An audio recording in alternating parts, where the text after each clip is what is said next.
when I was a kid going to high school, my dad was usually on the road with shows, of one kind, working in the national company. My mother, of course, went with him. So I was at a boarding school, LaSalle Military Academy, and on the weekends I would go home with one of the other guys, and invariably it was an Italian.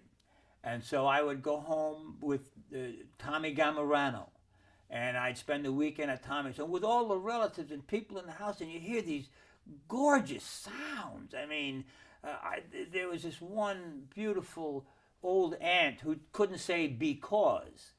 She said because. He came over here because he want to. You know?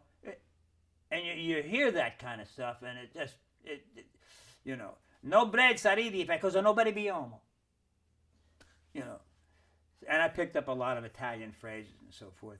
So the character I was loading up on that character at that time, when I was 13, 14, and 15. So was Guido actually based on someone or a country? I played a lot of golf with Louis Panzini. He was he didn't have an accent. He was a guy that worked for the BMT and the IRT, with a flashlight checking the tracks, and he didn't see any sun until he played golf with me on Saturday. But Louis was the most consistent player golfer I've ever played. This is when I was like 17, 18, 19. He shot 82 for 4.5 years. He shot, I think, 106 consecutive 82s. Louis. That's how steady he was.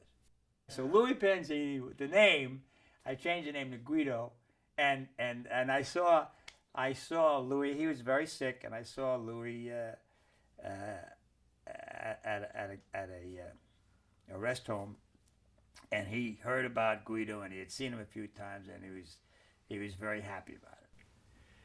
When did he become a golf pro? When I was doing the Par Show, it became, because the Andrea Doria was finished, was done, it was over. So I had to give him. He had to know why I came to America, and I told him I was on the golf tour. I was playing golf on the American tour. I didn't have made no money, so it's, I have to go hand to mouth to foot, back. So it wasn't too easy. I got letters. Guido, when the tour gets to Dallas, I will make you manicotti like your mother used to make for you back in Italy. I got letters that were utterly unanswerable.